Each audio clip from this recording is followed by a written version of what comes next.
Good morning, Emmanuelites. Ako po si Sis Pia Pajares from SMI San Mateo.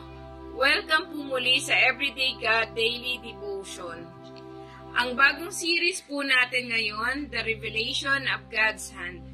Ang akin pong devotion ay makikita po sa Joel 1 verse 3. Basahin po natin ang Joel.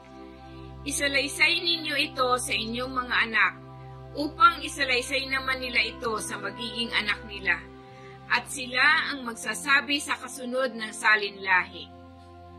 Pakikilala ko po si Joel sa inyo. Si Joel po ay anak po ni Petuel. Ang aklat ng Joel ay naglalaman ng mensahe ni Yahweh sa pamamagitan ni Joel.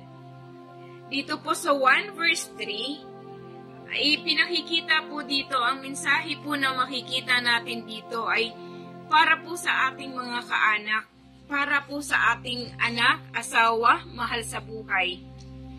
Pamamagatan ko po ito ang panawagan ng Diyos or babala niya sa bawat isa. Isang mananampalataya ng Diyos na taga-sunod upang hindi nila danasin ang kapighatian na darating, lalong-lalo na sa ating mga sambahayan.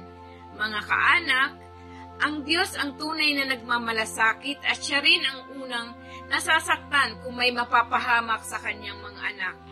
Kaya ang pakiusap po ng Diyos sa atin ay ibahagi po natin ang kanyang salita, lalo na po sa ating sambahayan, lalo na po sa ating mga anak. Bilang pagpapakita ng pagmamahal sa ating sambahayan, ibahagi natin o pakinggan din natin ito, ipakita po natin sa kanila, ipaliwanag kung ano po ang tunay na kayamanan. Ang tunay na kayamanan, walang iba kundi ang salita ng Diyos.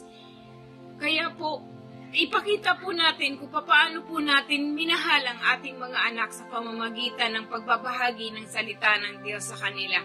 Kaya nga po mga kapatid, nananawagan po ang Diyos. Makikita po natin sa Joel 2 verse 12.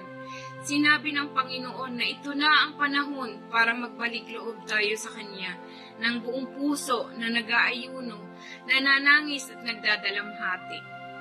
Muli po akong nakikiusap na ibahagi po natin ang salita ng Diyos sa ating mga anak, higit sa lahat sa ating asawa, upang sila rin po ay makapakinig ng salita ng Diyos. Salamat po muli. Magandang umaga po sa ating lahat. God bless you all!